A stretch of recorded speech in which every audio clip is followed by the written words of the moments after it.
ಉಪಕಥನದಲ್ಲಿ ನಾವೇ ಗೆಲ್ತೀವಿ, ಬಿಜೆಪಿ ಗೆಲುವು ಸಾಧಿಸುವುದು ನಿಶ್ಚಿತ, ಎರಡು ಕಡೆ ಜನ ನಮ್ಮ ಕೈ ಹಿಡಿತಾರೆ. ಬಿಜೆಪಿ ರಾಜ್ಯಾಧ್ಯಕ್ಷ ವಿಜಯೇಂದ್ರ ವಿಶ್ವಾಸ. ಪಕ್ಷದ ಪರ ವಾತಾವರಣ ನಿರ್ಮಾಣವಾಗಿದೆ. ರಾಜ್ಯದಲ್ಲಿ ಜನವಿರೋಧಿ ಆಡಳಿತವಿದೆ. ಇದರಿಂದ ರಾಜ್ಯದ ಜನರು ಬೇಸತ್ತಿದ್ದಾರೆ. ಈ ಬಾರಿ ಬಿಜೆಪಿ ಪರ ಅಲೆ ಇದೆ ಎಂದ BY ವಿಜಯೇಂದ್ರ. ಬಾಗಲಕೋಟೆಯಲ್ಲಿ ವಿಜಯೇಂದ್ರ ಹೇಳಿಕೆ. ಬಿಜೆಪಿಯಿಂದ ವೀರಣ್ಣ ಚರಂತಿ ಮಠ ಕಣಕ್ಕೆ. ಘಟಾನುಘಟಿಗಳ ಸಮ್ಮುಖದಲ್ಲಿ ನಾಮಪತ್ರ. ಕೇಂದ್ರ ಸಚಿವ ಪ್ರಹ್ಲಾದ್ ಜೋಶಿ, ಹಿರಿಯ ನಾಯಕ ಗೋವಿಂದ ಕಾರಜೋಳ, ಬಿ ಶ್ರೀರಾಮುಲು, ಜಗದೀಶ್ ಶೆಟ್ಟರ್ ಸಾ. ನಾನು ಬೆಳಗ್ಗೆ ನಿನ್ನೆ ದಿನ ಬೆಂಗಳೂರಿಂದ ಹೊರಡಬೇಕಾದ್ರೆ ದೇವರ ಪೂಜೆ ಮಾಡಿ ಯಡಿಯೂರಪ್ಪನ ನಮಸ್ಕಾರ ಹಾಕಿ ಅವರ ಆಶೀರ್ವಾದನ ಪಡೆದುಕೊಂಡು ಬಂದಿದ್ದೇನೆ. ಯಡಿಯೂರಪ್ಪನವ್ರಿಗೆ ಗೊತ್ತಿದೆ, ರಾಜಕೀಯ ಜನದಲ್ಲಿ ಯಾವತ್ತೂ ಕೂಡ ಇಟ್ಟ ಗುರಿ ಮುಂದಿಟ್ಟ ಹೆಜ್ಜೆ ಯಾವತ್ತೂ ಕೂಡ ಹಿಂದೆ ತೆಗೆದುಕೊಂಡಿರ್ತಕ್ಕಂಥ ಉದಾಹರಣೆಗಳಿಲ್ಲ. ನಾನು ಯಡಿಯೂರಪ್ಪನವ್ರ ಆಶೀರ್ವಾದ ತೆಗೆದುಕೊಂಡು ಬಂದಿದ್ದೇನೆ. ಮತದಾರರ ಒಲವು ಇವತ್ತು ಭಾರತೀಯ ಜನತಾ ಪಾರ್ಟಿಯ ಪರವಾಗಿದೆ.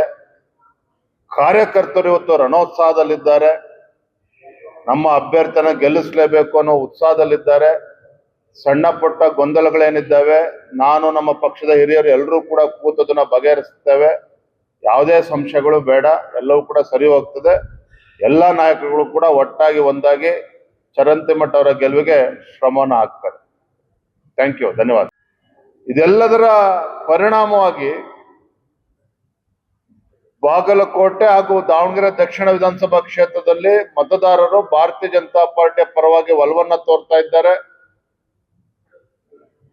ಆಡಳಿತ ಪಕ್ಷ ಕಾಂಗ್ರೆಸ್ ಪಕ್ಷ ಏನೇ ಹರಸಾಹಸ ಮಾಡಿದ್ರೂ ಸಹ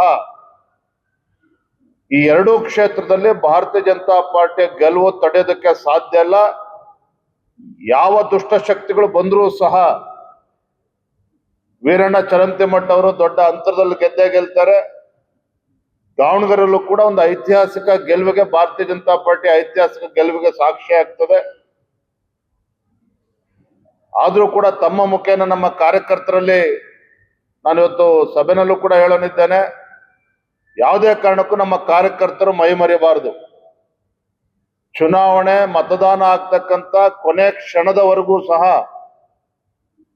ನಾವು ಮೈ ಮರೆದೇನೆ ಪ್ರತಿಯೊಬ್ಬ ಮತದಾರನ್ನು ಕೂಡ ಮತಗಟ್ಟೆಗೆ ಕರೆದುಕೊಂಡು ಬಂದು ಮತದಾನ ಆಗ್ತಿದ್ರೆ ಸಾಕು, ದೊಡ್ಡ ಅಂತರದಲ್ಲಿ ಗೆಲ್ತಾರೆ. ಆ ವಿಶ್ವಾಸ ನಮ್ಗೆ ಸಂಪೂರ್ಣವಾಗಿದೆ.